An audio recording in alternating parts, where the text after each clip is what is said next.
texts from all over the world, saints, monks, prophets, you name it, it's God. It's sort of magisterial in the scope that he explores. And his conclusion from this is that, one, people really do have religious experiences. Two, that doesn't necessarily mean there's a God. Right? And that's the problem, because you can't prove anything from the isolated experience of an individual. Because back to the principles of psychology, our thoughts and our experiences are our own. If you get a bunch of people who share thoughts and experiences, what you have is accumulation of isolated experiences.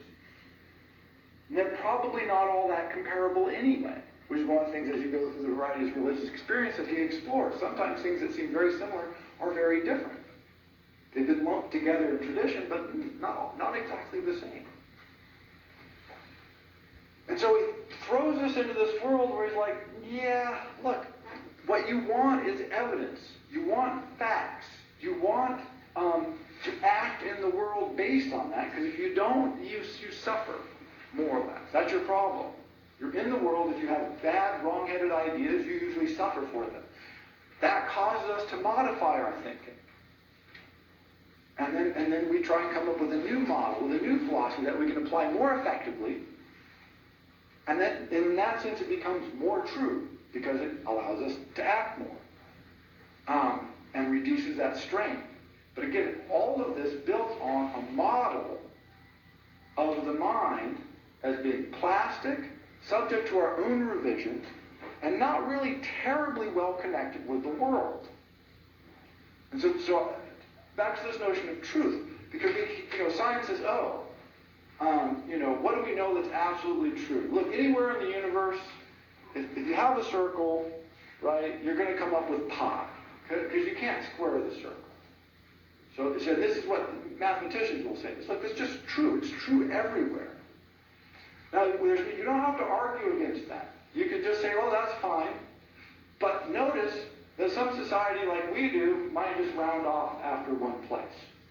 They might just say, pi is 3. And then we would say, no, it's 3.1. They're like, yeah, well, we don't do that. Perfectly reasonable thing to do, because it's easy to imagine someone doing that. It would limit the accuracy of your calculation of pi, but you don't do that very much. Right? And so this notion that this is some universal truth, no, it seems to us like it must be a universal truth, because that's the answer we're going to get every time. And we can't figure out how somebody else would get a different answer. Well, they won't if they do what we do, which is if they're just like us, yeah, they'll be just like us. Or they might have some society that comes up with 3.14, whatever it is, and then says, okay, but we don't count mathematical things as true. We only count things that you can taste as true. Right? If you can't taste it, we'll just bracket it off as potentially true, but not really true. Apples, they're true. Pie, no taste, it doesn't count. By the way, this is what people used to think, not taste, but if you couldn't experience it, nobody believed it. Right? We always think of, all those superstitious people living in the primitive tribe. This is the other way around. They only believed in things that they could experience directly. We're the superstitious ones, because we believe in all kinds of abstract crap we've never seen, kind of felt there, or know really anything directly about. Back to the varieties of religious experience. And James points this out. He says, look, your primitive tribes people, they have these experiences. They feel it. That's why they believe in it. He says, he really hated what the theists. People with theists are a sort of Christian idea that God created the world and then left. And he's like, oh, come on. So that we can't even, so we have to believe in God, but we can't experience him because he's gone. He's like, that's the dumbest idea ever.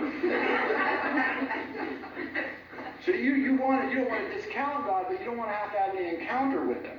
Right? You don't want to ever feel him. It says if you ever have the opportunity to feel him, that you're like totally rejecting the basis on which to believe anything anyway.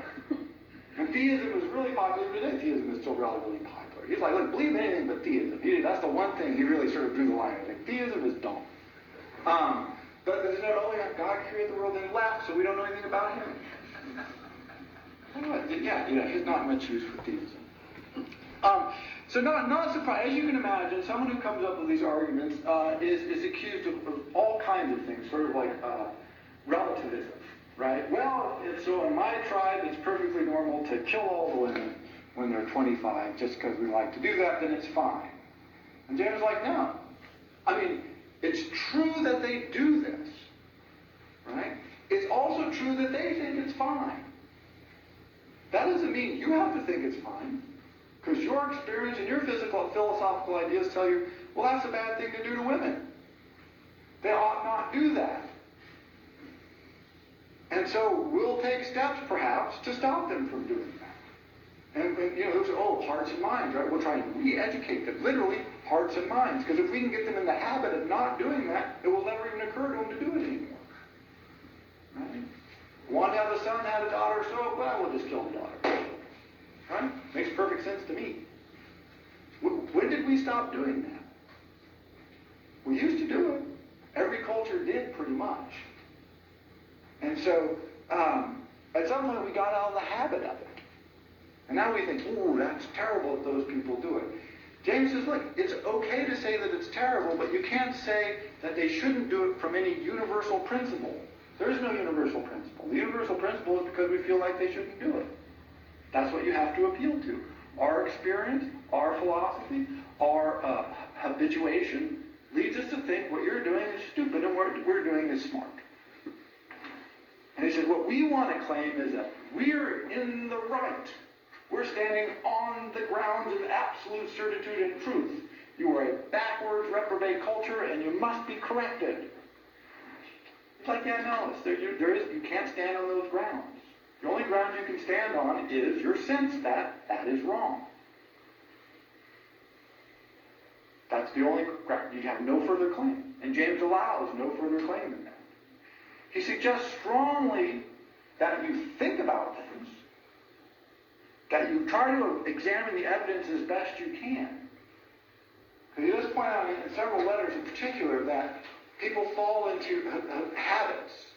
This is one of the dangers of habits, is they're so powerful that it turns off basically our humanity because we don't have to think about things.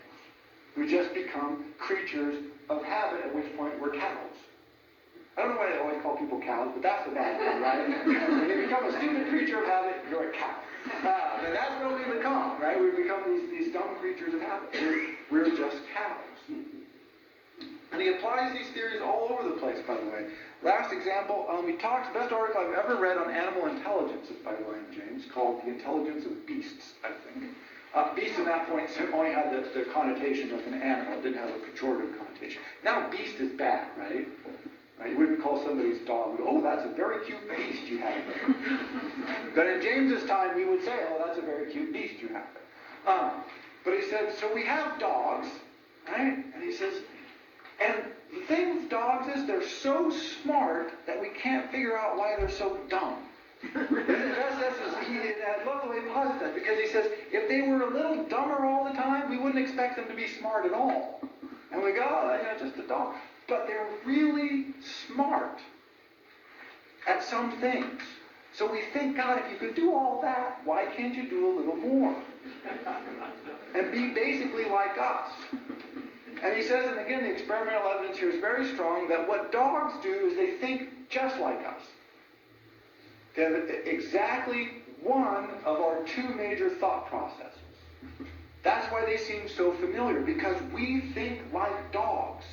But we also think in ways that are not like dogs. Because the first thing to understand is the reason we can communicate so well with dogs and get along with them so well is because they think very much like we do, but we don't think that way all the time and exclusively, and they do.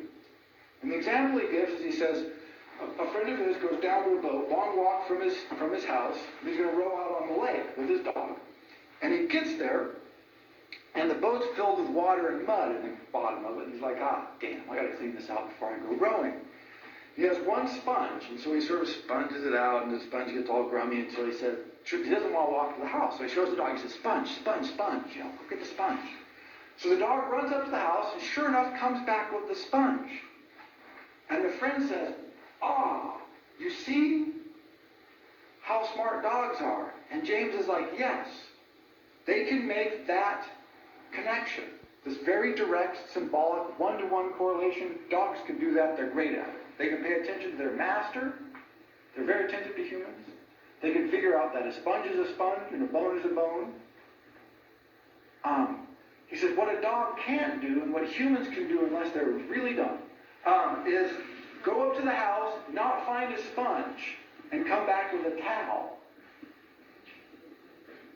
And he says this seems simple, but it's a huge intuitive leap. Because what we've done, and he called this associative reasoning, is we've said the sponge has certain qualities that are not inherent in the sponge, like being able to absorb water. We'll call it absorptiveness. And so what we do is we go, oh, he wants a sponge, and then we go, no, what he really wants is something to absorb water. And so if I can't find a sponge, I'll look for anything else that has this quality that is abstracted from it, absorptiveness. And then we'll get something else to do that. And I take him a towel. No sponge, here's a towel. He goes, okay. If you come back down and you go, oh, I couldn't find a sponge. And they go, you didn't bring a towel? You're like, oh, yeah. Right? We've all done that. Yes, haven't we all done that in your life? I'll be right back, right?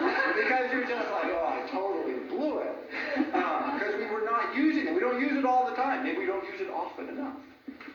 And he says, and this is one of the things that allows us to selectively understand and use our reason and our attention much more effectively, because we can abstract from the objects that we do see in the world qualities, and then create big classes of them.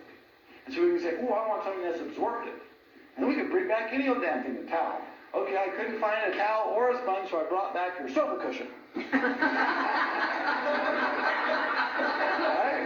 Which absorbs things, but then he doesn't want that either. See, we wouldn't make that mistake even though a sofa cushion can absorb stuff. He said this is unbelievable, just huge power to organize our thinking and to make connections between things abstractly. The great example of this also is dolphins. Dolphins drown in fishing nets because they won't jump over them. Now, dolphins can jump huge in the air. It's not clear why they can't figure this out, because they jump over stuff all the time. But for some reason, they're in a fishing net, they're drowning, they never think, it'll be as if this room were on fire, we had the door there, the window, the door there, and this door, and everybody went, crap, it's hot.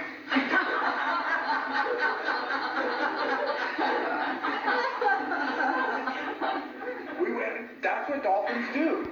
And we know they're smart in a way. But they're not smart in that sense. They don't have, as far as we know yet, that level of abstracting essences from things and comparing them. And so he says, this is, again, back to the package. This is both hugely powerful, but it also means our relation to the world is very weird. Dogs have a much more idealistic relation to the world. Things are what they are. That thing is that thing, or it's not that thing. We have this weird relation with it. We're continually abstracting qualities from things. Absorptiveness. Does absorptiveness exist in nature? You know, I mean, in the sense of, no, sponges exist. Things that absorb things exist. Absorptiveness is a category we just made up as a thought category. And then we have this whole world that we live in that's probably at least 50-50, sometimes I think 90-10, of these weird thought categories. Right? And how we build those and structure them, that's what constructs our world. So James ends by saying, look, so we don't really have access to capital T truth. We have what works for us. We don't have access to abstract, absolute ideals. We have the abstractions that work for us that we carry around with us. And that we're habituated to them, but we can change them. Not influential. James is probably one of the least influential philosophers you'll find, because people hate this. He also did not like academics, and he argued against them vociferously. He said he didn't know what kind of world we have, but if it were designed by philosophy professors, it would be very orderly. It would be like a pencil sketch world. Easy to categorize, lots of clear boundaries, and none of the mucky crap that makes up our messy world. He says, I like the messy, mucky world. And this is the last note on James. He says, he launches radical empiricism into the world, And he launches it both as a philosophy, but also personally. Everyone who met him said he was one of the greatest humans they ever met. People loved James, immediately responded to him. He's open to everything. He was one of the most unprejudiced, gentle, and gentlemanly people anyone had met, at a time when gentlemen still existed as a category of person. This is one of the most common things. People really were powerfully drawn to him. But again, it was an extension of his philosophy. He said, if I believe that your world is as valid as my world, then I need to treat you with as much respect as I treat myself. I am not righter than you are. I cannot be more right than you are. We can disagree. I can try to convince you, but I can't make you wrong. Only you can make you wrong.